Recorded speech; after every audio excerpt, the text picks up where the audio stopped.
എവർക്കും നമ്മുടെ ചാനലിലെ പുതിയൊരു വീഡിയോയിലേക്ക് സ്വാഗതം. ഇന്ന് നമ്മൾ നമ്മുടെ റാസ്ബെറി പൈ 5 ബോർഡ് വന്നിട്ടുണ്ട്. അതായത് ഇതിൻ്റെ ഒരു അൺബോക്സിങ്ങും ഒപ്പം തന്നെ എൻ്റെ കുറച്ച് ഡീറ്റെയിൽസും മലയാളത്തിൽ ആരും ഇതുവരെ ചെയ്തിട്ടില്ല. അന്നേരം നമുക്ക് ആ ഒരു വീഡിയോ ഇന്ന് ഇവിടെ നമ്മളിന്ന് ചെയ്യാൻ പോകുന്നത്. അപ്പോൾ വീഡിയോയിലേക്ക് സ്വാഗതം. അതിന് മുമ്പ് നമ്മുടെ ചാനലൊക്കെ ആദ്യമായിട്ട് കാണുന്നവരുണ്ടെങ്കിൽ ഒന്ന് സബ്സ്ക്രൈബ് ചെയ്തേക്കുക. ഒപ്പം തന്നെ ആ ബെല്ലൈക്കൺ ഓൾ എന്ന് എനേബിൾ ചെയ്ത് കഴിഞ്ഞാൽ ഞങ്ങൾ ഇനി അപ്ലോഡ് ചെയ്യുന്ന ഓരോ വീഡിയോസിൻ്റെ നോട്ടിഫിക്കേഷൻ നിങ്ങൾക്ക് അപ്പോൾ തന്നെ ലഭിക്കുന്നതായിരിക്കും. അപ്പോൾ നമുക്ക് വീഡിയോയിലേക്ക് പോകാം. Our hearts beat to the city streets. We began to feel the fire. We rise like tall buildings as the chemicals they take us higher. The night's young. It is just October last വീക്കോടെ നമുക്ക് raspberry pi 5ൻ്റെ first യൂണിറ്റുകൾ നമ്മുടെ ഇവിടെ Indian മാർക്കറ്റിൽ available ആയിരുന്നു. But എനിക്കന്ന് അത് source ചെയ്യാൻ പറ്റിയില്ല. ബട്ട് ഇപ്പോൾ നമുക്ക് പാർഷ്യലി റാസ്ബെറി പൈ 5ൻ്റെ ആക്റ്റീവ് കൂളറും റാസ്ബെറി പൈ 5ഉമാണ് നമുക്ക് കിട്ടിയേക്കുന്നത്. പിന്നെ അതിൻ്റെ കൂടെ ഒരു SD കാർഡും കൂടി ജസ്റ്റ് പർച്ചേസ് ചെയ്തിട്ടുണ്ട് ഫോർ OS ലോഡ് ചെയ്യാൻ വേണ്ടിയിട്ട്.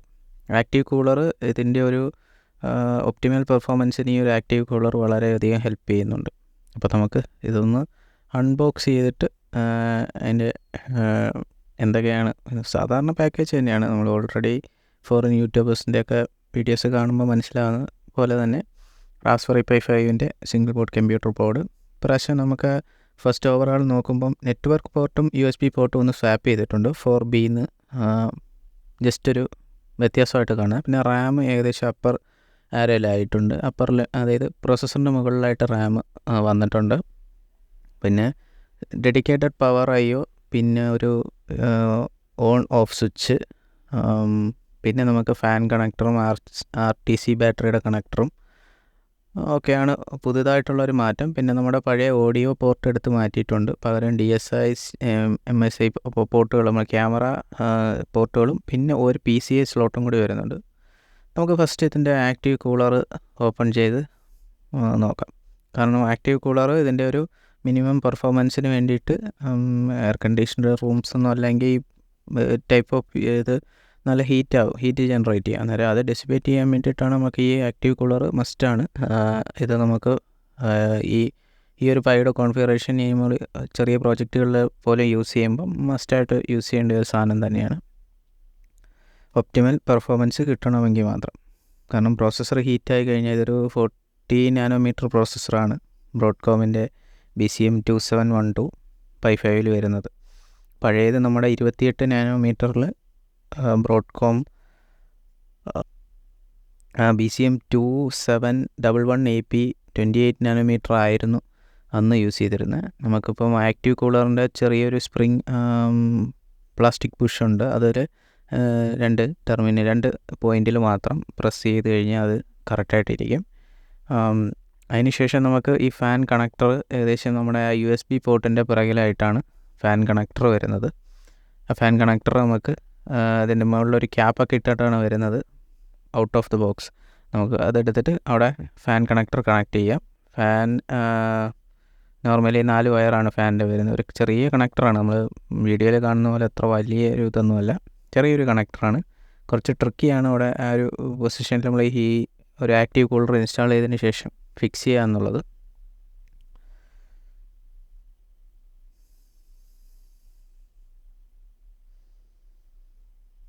ഓക്കെ, നമ്മൾ ആക്റ്റീവ് കൂളർ അങ്ങനെ ഫിക്സ് ചെയ്തു.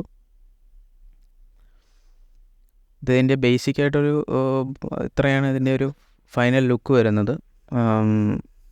നോക്കുമ്പോൾ ഇതിൻ്റെ ബാക്കി ബാക്ക് സൈഡിലാകെ SD കാർഡ് കണക്ടറും പിന്നെ ഒരു ചെറിയൊരു പാക്കേജ് IC മാത്രമേ വരുന്നുള്ളൂ. നമുക്കിനി ഇതിൻ്റെ PCI സ്ലോട്ട് PCI 2.0 ആണ് ഇതിനകത്ത് വരുന്നത്. അതിൽ നമുക്ക് ഹൈ എൻഡ് ഗ്രാഫിക്സ് കാർഡ് മുതൽ PCI ജനറേഷനിൽ സപ്പോർട്ട് ചെയ്യുന്നത് എല്ലാം നമുക്ക് സപ്പോർട്ട് ചെയ്യിക്കാൻ പറ്റും. വിത്ത് റെസ്പെക്റ്റ് ഒരു ഹാറ്റും കൂടി പർച്ചേസ് ചെയ്യേണ്ടി വരും അഡീഷണലായിട്ട്.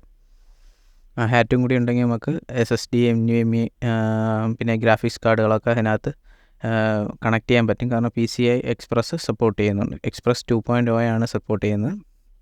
പിന്നെ നമുക്ക് വരുന്നത് 2 HDMI പോർട്ട്, പിന്നെ ഇപ്പോഴത്തെ CSI അല്ലെങ്കിൽ DSI പോർട്ടുകളിൽ കുറച്ച് വ്യത്യാസം വന്നിട്ടുണ്ട്. നിങ്ങൾ ക്യാമറ ഡിസ്പ്ലേ പോർട്ടുകൾ രണ്ടും മാറി മാറി നമുക്ക് ഉപയോഗിക്കാം. പിന്നെ HDMI വരുന്നത് 2 ഡുവൽ HDMI ആണ്, 4K 60 FPS. USB-C ടൈപ്പ് ആണ് ഇതിൻ്റെ പവർ ഇൻപുട്ടായിട്ട് വരുന്നത്. പവർ ഇൻഡിക്കേഷൻ LED നമ്മുടെ പഴയ മോഡലിലെ പോലെ. പിന്നെ അതിൻ്റെ സൈഡിലായിട്ട് നമുക്ക് ഒരു പവർ ബട്ടൺ കൊടുത്തിട്ടുണ്ട്. ഈ പവർ ബട്ടൺ നമുക്ക് വളരെ ഹെൽപ്ഫുള്ളാണ്. പഴയത് നമ്മൾ പവർ കൊടുത്തു കഴിഞ്ഞാൽ അപ്പം തന്നെ ബൂട്ടാവും. അതേപോലെ പവർ ഇതായി ഡിസ്കണക്ട് ചെയ്ത് കഴിഞ്ഞാൽ നമുക്ക് ഫുൾ ഓഫ് ആവുന്ന ഒരു കണ്ടീഷനാണ്. പക്ഷേ ഇപ്പോൾ പവർ ബട്ടണിൽ പ്രസ് ചെയ്ത് കഴിഞ്ഞാൽ നമ്മുടെ സ്റ്റാൻഡേർഡ് OS ചോദിക്കുന്ന പോലെ തന്നെ ഷട്ട് ഡൗൺ ഓർ റീസ്റ്റാർട്ട് എന്നുള്ളൊരു വിൻഡോ നമുക്ക് പോപ്പപ്പ് ആയിട്ട് വരുന്നതായിരിക്കും OSൽ. ഓക്കെ, ഇനിയിപ്പോൾ നമുക്ക് ഇതിൻ്റെ OS ഇമേജ് ക്രിയേറ്റ് ചെയ്യുന്ന റാസ്ബെറി പൈ 4Bയുടെ പോലെ തന്നെ സിമിലർ ആയിട്ടുള്ള സ്റ്റെപ്പാണ്. ഇമേജർ സോഫ്റ്റ്വെയർ ഇൻസ്റ്റാൾ ചെയ്യുക ഫസ്റ്റ്. അതിനായിട്ട് നമ്മൾ സോഫ്റ്റ്വെയർ എന്ന് പറയുന്ന സെക്ഷനിൽ പോയി കഴിഞ്ഞാൽ തന്നെ PyOS റാസ്ബെറി പൈ OS എന്ന് പറയുന്ന സെക്ഷനിൽ പോയി കഴിഞ്ഞാൽ തന്നെ ഞാനിപ്പോൾ ഇവിടെ ഉപയോഗിക്കുന്ന വിൻഡോസ് ഓപ്പറേറ്റിംഗ് സിസ്റ്റമാണ്. അതിനകത്ത് വിൻഡോസിൻ്റെ ഡൗൺലോഡ് ഫോർ വിൻഡോസ് എന്ന് പറയുന്ന ബട്ടണിൽ ക്ലിക്ക് ചെയ്യുമ്പോൾ ഒരു സംതിങ് ഫയൽ ഡൗൺലോഡ് ആവും. 19 MB ഉള്ളൂ. ഇമേജർ 1.8.4 എന്ന് പറയുന്ന ഒരു എക്സിക്യൂട്ടബിൾ ഫയൽ. അത് ജസ്റ്റ് ഡബിൾ ക്ലിക്ക് ചെയ്ത് ഇൻസ്റ്റാൾ ചെയ്യാം.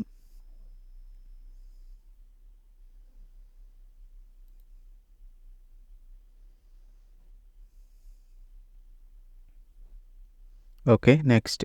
അതിൽ ഇൻസ്റ്റാളേഷനിൽ ചോദിക്കുന്ന കുറച്ച് കാര്യങ്ങൾ നെക്സ്റ്റ് അടിച്ച് വിടുക. അപ്പോൾ നമ്മുടെ ഫിനിഷ് ചെയ്തതിന് ശേഷം നമ്മുടെ വിൻഡോസിൻ്റെ സെർച്ച് ബാറിൽ റാസ്ബെറി പൈ ഈ ഇമേജർ ഒന്ന് സെർച്ച് ചെയ്ത് കഴിഞ്ഞാൽ ഒരു റാസ്ബെറി പൈയുടെ ഒരു സിമ്പൽ ഒരു വൈറ്റ് കളർ ബാക്ക്ഗ്രൗണ്ടിൽ വരും. ആ ഒരു ഐക്കണിൽ ക്ലിക്ക് ചെയ്യുവാണെങ്കിൽ നിങ്ങൾക്ക് റാസ്ബെറി പൈ ഇമേജർ സോഫ്റ്റ്വെയറിലോട്ട് പോകാം. നെക്സ്റ്റ് ഇനി നമുക്കിതിൻ്റെ OS ഡൗൺലോഡ് ചെയ്യണം. ഞാൻ ഡൗൺലോഡ് ചെയ്താണ് എപ്പോഴും യൂസ് ചെയ്യുന്നത്. കാരണം നമുക്ക് അതിൽ നിന്ന് തന്നെ ഡൗൺലോഡ് ചെയ്യാനുള്ള ഓപ്ഷൻസ് കാണിക്കുന്നുണ്ടെങ്കിലും സംടൈം അത് ചില സമയങ്ങളിൽ നെറ്റ്വർക്കിന് എന്തെങ്കിലും എറർ ഉണ്ടെങ്കിൽ ആ ഫയൽ കംപ്ലീറ്റ് ആവാതെ അത് എക്സിറ്റ് ആവാനുള്ള ചാൻസ് ഉണ്ട്. ഞാനിപ്പോൾ ഇവിടെ OS ഡൗൺലോഡ് ചെയ്യുന്നതും റാസ്ബെറി പൈയുടെ തന്നെ നമ്മൾ സെയിം സോഫ്റ്റ്വെയർ എന്ന് പറയുന്ന സെക്ഷനിൽ നിന്ന് തന്നെയായിരിക്കും. സെക്ഷനിലെടുത്തിട്ട് നമുക്ക് ബുക്ക് വേം എന്ന് പറയുന്ന ഒരു പുതിയ വേർഷൻ റാസ്ബെറി പൈ 5 വേണ്ടിയിട്ട് നമ്മുടെ റാസ്ബെറി പൈ ഈ ഡൗൺലോഡ് മീൻസ് നമുക്ക് അപ്ലോഡ് ചെയ്ത് തന്നിട്ടുണ്ട്, അല്ലെങ്കിൽ അവൈലബിൾ ആണ്. ബുക്ക് വേം എന്ന് പറയുന്ന വേർഷനാണ് നമുക്ക് വേണ്ടത്. പഴയ പൈ OSകൾ ഇതിൽ സപ്പോർട്ട് ചെയ്തില്ല. ആ SD കാർഡ് മാറ്റിയിട്ട് നിങ്ങൾ അല്ലെങ്കിൽ പുതിയൊരു SD കാർഡ് പൈ 5 വേണ്ടി പർച്ചേസ് ചെയ്തിട്ട് അതിനകത്തൊരു ബുക്ക് വേം എന്ന് പറയുന്ന recommended software version software OS load ചെയ്യേണ്ടതാണ്. ഇവിടെ ഞാനിപ്പം റെക്കമെൻഡഡ് സോഫ്റ്റ്വെയർ ഡൗൺലോഡ് ചെയ്യുന്നത്. ഇത് കുറച്ച് ലെങ്ത് പ്രോസസ്സാണ്. 2.5 GB ആണ് എസ്റ്റിമേറ്റഡ് സൈസ് പറയുന്നത്.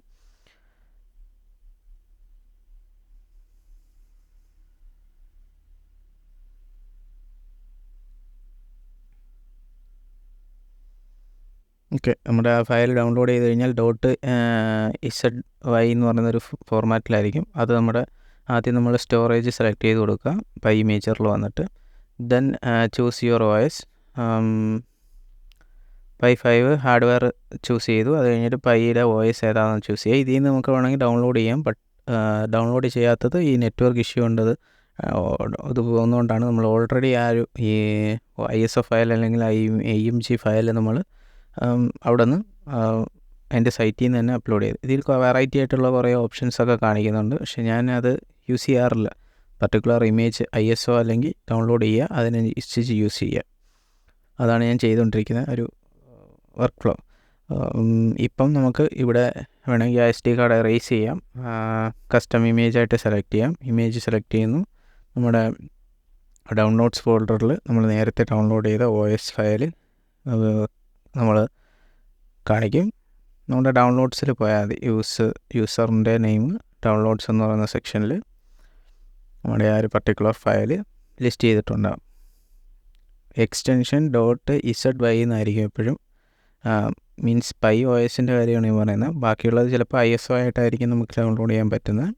ISO ആയിട്ടാണെങ്കിലും ഇതിൽ കാണിക്കും. നമുക്ക് ഇമേജ് AP SC അങ്ങനെ കുറേ ഫോർമാറ്റുകൾ ഇതിൽ സപ്പോർട്ട് ചെയ്യും. ഞാൻ ഇവിടെ ആ ഫയൽ പർട്ടിക്കുലർ ഫയൽ ഓപ്പൺ ചെയ്യുന്നു. എന്നിട്ട് നെക്സ്റ്റ് എന്ന് പറയുന്ന സെക്ഷനിലോട്ട് പോകുമ്പോൾ നമുക്ക് സെറ്റിങ്സിൽ എന്തെങ്കിലും മാറ്റം ഉണ്ടെങ്കിൽ സെറ്റിങ്സ് മാറ്റാം. അത് നിങ്ങളുടെ നെറ്റ്വർക്ക് അങ്ങനെയൊക്കെയുള്ള ഡീറ്റെയിൽസൊക്കെ ഡയറക്റ്റ് കണക്റ്റ് ആവണമെന്നുണ്ടെങ്കിൽ വൈഫൈ കണക്റ്റ് ആവണമെന്നുണ്ടെങ്കിൽ ഇവിടെ നിന്ന് ഹോസ്റ്റ് നെയിം, SSID, പാസ്വേഡ് അങ്ങനെയുള്ള കുറച്ച് ബേസിക് ആയിട്ട് ഡീറ്റെയിൽസ്, പിന്നെ SSH ഒക്കെ കോൺഫിഗർ ചെയ്യണമെങ്കിൽ ഇവിടെ നിന്ന് കോൺഫിഗർ ചെയ്യാം.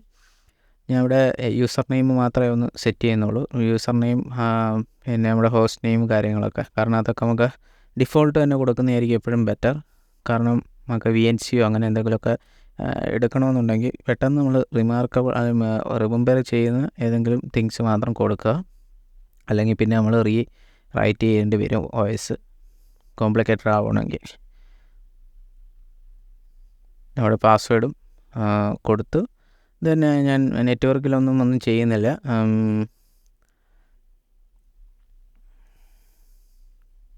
നമുക്ക് വേണമെങ്കിൽ എല്ലാം ബേസിക് OSൻ്റെ റീകോൺഫിഗ് ഫയൽ മൊത്തം ഇവിടുന്ന് എഡിറ്റ് ചെയ്തിട്ട് നമുക്ക് Pi 5 കോൺഫിഗർ ചെയ്യാവുന്നതേ ഉള്ളൂ. എന്നിട്ട് നമുക്ക് ബൂട്ട് ചെയ്യുന്ന സമയത്ത് അത്രയും പണികൾ കുറഞ്ഞ് കിട്ടും. നമുക്കിവിടെ S കൊടുക്കുക.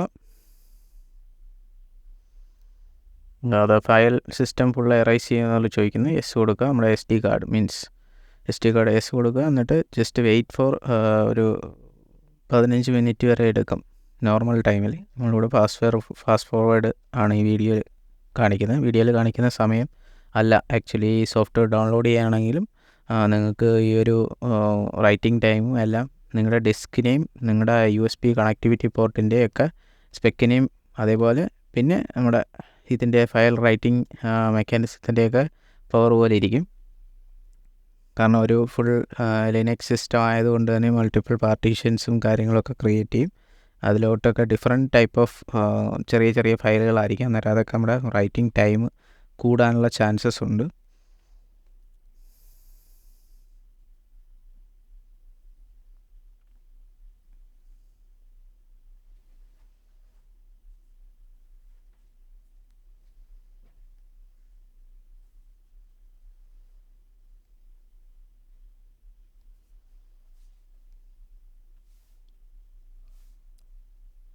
നമ്മുടെ റൈറ്റിംഗ് ഏകദേശം 98% കംപ്ലീറ്റ് ആയിട്ടുണ്ട്. ഇനി വെരിഫൈയിങ് എന്ന് പറയുന്ന ഒരു നെക്സ്റ്റ് പ്രൊസീജിയറിലോട്ട് അത് പോയിട്ടുണ്ട്. അത് ആക്ച്വലി നമ്മൾ റൈറ്റ് ചെയ്ത ഫയൽ സിസ്റ്റം കാര്യങ്ങളൊക്കെ വെരിഫൈ ചെയ്യുകയാണ്.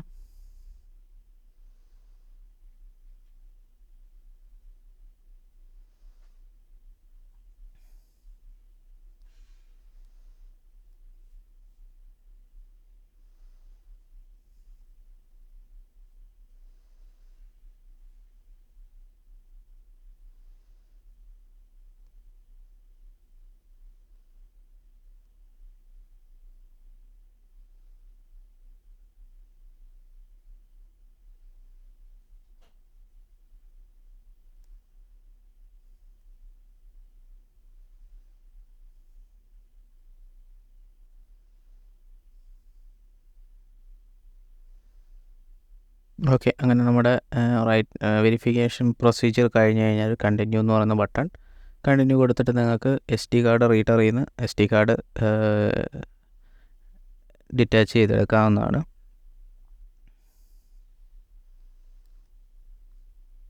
നമ്മുടെ ഡിവൈസ് ഒന്നും ഐഡൻറ്റിഫൈ ചെയ്യുന്നില്ല, അന്നേരം നമുക്ക് സേഫ്ലി ഡിറ്റാച്ച് ചെയ്യാം. ഓക്കെ, ദെൻ ഞാൻ SD കാർഡ് എടുത്ത് നമ്മുടെ ഓൾറെഡി ബൂട്ടായിട്ട് ബൂട്ട് ലോഡറിൽ വന്നിട്ട് ഇരിക്കുകയാണ്. അന്നേരം നമ്മൾ അവിടെ നിന്ന് SD കാർഡ് അത് ഓരോ ടൈമിൽ ഇങ്ങനെ SD കാർഡ് ചെക്ക് ചെയ്തുകൊണ്ടിരിക്കുകയായിരിക്കും. എന്നാൽ നമ്മൾ SD കാർഡ് ജസ്റ്റ് ഒന്ന് ഇൻസേർട്ട് ചെയ്യുക. നമുക്കിവിടെ നിന്ന് ഫുൾ പൊട്ടൻഷ്യൽ റാസ്ബെറി പൈയുടെ ഒരിക്കലും ഇതെടുക്കാൻ സാധിച്ചിട്ടില്ല. Pi 5 ഫുൾ കോൺഫിഗറേഷൻ നമുക്ക് നോക്കാൻ പറ്റിയിട്ടില്ല. കാരണം ഇതിൻ്റെ ഡിഫോൾട്ട് പവർ സപ്ലൈ തന്നെ വേണം, അല്ലെങ്കിൽ ഇതിന് അത് ഇടയ്ക്കിടയ്ക്ക് പവറിൻ്റെ വാർണിംഗ് വന്നുകൊണ്ടേയിരിക്കും, ലോ പവർ ഇൻഡിക്കേഷൻ വന്നുകൊണ്ടേയിരിക്കും. അത് ഓട്ടോമാറ്റിക്കലി ഷട്ട് ഡൗണിലോട്ട് പോകും. ഞാനിവിടെ ഒരു 7 ഇഞ്ച് സ്ക്രീനിലാണ് ഇത് ബൂട്ട് ചെയ്ത് നോക്കിയത്. നമുക്ക് വേണമെങ്കിൽ 4K മോണിറ്റേഴ്സിലോട്ട് 2 മോണിറ്ററൊക്കെ വെച്ചിട്ട് നമുക്ക് നോക്കാവുന്നതാണ്.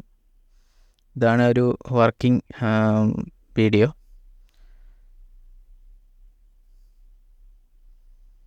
വോയിസ് ബൂട്ടായി പെട്ടെന്ന് much more faster than Pi 4. Latest version ആണെങ്കിലും പെട്ടെന്ന് തന്നെ എല്ലാം റീഡ് ആവുന്നുണ്ട്. ഞാൻ ബേസിക് ആയിട്ടുള്ള കാര്യങ്ങളെ നോക്കിയുള്ളൂ. നമുക്ക് Pi 5 പവർ സപ്ലൈ നമുക്ക് ഇതുവരെ നമുക്ക് സോഴ്സ് ചെയ്യാൻ പറ്റിയിട്ടില്ല. അത് ബാക്ക് ഓർഡറാണ് ഐറ്റം. അല്ലെങ്കിൽ നമുക്ക് നല്ലൊരു എമൗണ്ട് കൊടുത്തു കഴിഞ്ഞാൽ ഡിജിക്കിൽ നിന്നൊക്കെ പർച്ചേസ് ചെയ്യാം. ബട്ട് ഞാൻ ഇതുവരെ ശ്രമിച്ചില്ല. കാരണം ഇതിപ്പം നമുക്കൊരു പെട്ടെന്ന് കൊണ്ടുവരേണ്ട ഒരു ഐറ്റം അല്ലെങ്കിൽ പെട്ടെന്നൊരു പ്രോജക്റ്റൊന്നും നമ്മുടെ മൈൻഡിൽ പ്ലാനില്ല. മീൻസ് പൈ 5-ൽ നമ്മൾ ഇതുവരെ ഒന്നും പ്ലാൻ ചെയ്തിട്ടില്ല. ജസ്റ്റ് ഒന്ന് സോഴ്സ് ചെയ്തു, ജസ്റ്റ് ഒന്ന് ടെസ്റ്റ് ചെയ്തു നോക്കാം എന്നുള്ളൊരു ഇതിൽ കൊണ്ടുവന്നതാണ്. എന്തായാലും നമ്മൾ ഡെഫിനറ്റ്ലി ചിലപ്പം ഈ ഒരു മന്തിനകത്ത് തന്നെ പൈ 5-ൻ്റെ പവർ സപ്ലൈയും കൂടി നമ്മൾ സോഴ്സ് ചെയ്തിട്ട് അതിൻ്റെ ഫുൾ പൊട്ടൻഷ്യൽ വിത്ത് SSDയിൽ എന്തെങ്കിലുമൊക്കെ ചെയ്യാൻ പറ്റുമെന്ന്, പിന്നെ ഗ്രാഫിക്സ് കാർഡുകളൊക്കെ എന്തെങ്കിലുമൊക്കെ ബൂട്ട് ചെയ്യിക്കാൻ പറ്റുമെന്നോ, അങ്ങനെയുള്ള കുറേ എക്സ്പെരിമെൻറ്റ്സ് നമുക്ക് പ്ലാൻ ചെയ്യാം. ഞാനിപ്പോൾ ഇവിടെ VNCയിൽ കണക്ട് ചെയ്ത് നോക്കി. VNC സെർവർ എനേബിൾ ചെയ്തിട്ട് ഇതൊക്കെ നമ്മൾ ഓൾറെഡി വീഡിയോ ചെയ്തതാണ്ട് ഡിസ്കസ് ചെയ്യാതെ പോകുന്നത്. കാരണം നമ്മുടെ പൈ 4ൻ്റെ സിമിലർ ആയിട്ടുള്ള കോൺഫിഗറേഷനും കാര്യങ്ങളൊക്കെ തന്നെ ഞാൻ ജസ്റ്റ് ഒരു പൈത്തൺ സ്ക്രിപ്റ്റൊക്കെ ഒന്ന് റൺ ചെയ്ത് നോക്കാമെന്ന് വിചാരിച്ചു. ബട്ട് അൺഫോർച്ചുനേറ്റ്ലി ഇത് അതിൻ്റെ പവർ സപ്ലൈക്ക് പ്രശ്നമുള്ളതുകൊണ്ട് അത് തനിയെ റീബൂട്ടൊക്കെ ആയിപ്പോവും. അതെന്തായാലും ഒന്ന് വെരിഫൈ ചെയ്യണം. പവർ സപ്ലൈയുടെ ഇഷ്യൂ ആണെന്നാണ് ഞാൻ അനുമാനിക്കുന്നത്. കാരണം അത് തന്നെ ആയിരിക്കണം. കാരണം ഇതിന് നമ്മുടെ പൈ 4ൻ്റെ പവർ സപ്ലൈ ആണ് കൊടുത്തത്. പൈ 4ൻ്റെ പവർ സപ്ലൈ എന്ന് പറഞ്ഞാൽ 3 ആംപിയറേ ഉള്ളൂ. ഇതിന് 5 ആംപിയർ വേണം. 2 ആംപിയറിൻ്റെ അവിടെ ഡെഫിഷ്യൻസി ഉണ്ട്. ഇതൊരു ഫാനും കാര്യങ്ങളും എല്ലാം പ്രവർത്തിക്കുമ്പോൾ നല്ലൊരു പവർ എടുക്കുന്നുണ്ട്. അത് എത്രത്തോളം ഒന്ന് കൺസ്യൂം ചെയ്യുന്നത് നോക്കിയിട്ട് വേണം പുതിയൊരു പവർ സപ്ലൈയിലോട്ട് മാറണം. മീൻസ് ഒഫീഷ്യൽ തന്നെ ആകുമ്പോൾ നമുക്കതിൻ്റെ എന്തൊരു ഇഷ്യൂസ് ഉണ്ടോ എന്നൊക്കെ നമുക്ക് നോക്കാം. അപ്പോൾ നമ്മുടെ വീഡിയോ ഒന്ന് അവസാനിക്കുകയാണ്. റാസ്ബെറി പൈ 5ൻ്റെ ഇതുവരെയുള്ള വീഡിയോ. ഇത് കണ്ടിന്യൂറ്റി ആയിട്ട് പുതിയ വീഡിയോസ് വരുന്നതായിരിക്കും. റാസ്ബെറി പൈ 5 യൂസ് ചെയ്തിട്ടുള്ള എക്സ്പെരിമെൻറ്റ്സൊക്കെ നമുക്ക് ചെയ്യാം. അപ്പോൾ നമ്മുടെ ചാനലൊക്കെ ആദ്യമായിട്ട് കാണുന്നവരുണ്ടെങ്കിൽ ഇന്ന് സബ്സ്ക്രൈബ് ചെയ്ത് വെക്കുക. ഒപ്പം തന്നെ ബെല്ലൈക്കൺ ഓളെന്ന് എനേബിൾ ചെയ്ത് കഴിഞ്ഞാൽ ഞങ്ങൾ ഇനി അപ്ലോഡ് ചെയ്യുന്ന ഓരോ വീഡിയോസിൻ്റെ നോട്ടിഫിക്കേഷൻ നിങ്ങൾക്ക് ലഭിക്കുന്നതായിരിക്കും. അപ്പോൾ നമുക്ക് അടുത്ത വീഡിയോയിൽ കാണാം. Our hearts beat to the city streets. We began to feel the fire. We rise like tall buildings as the chemicals they take us higher.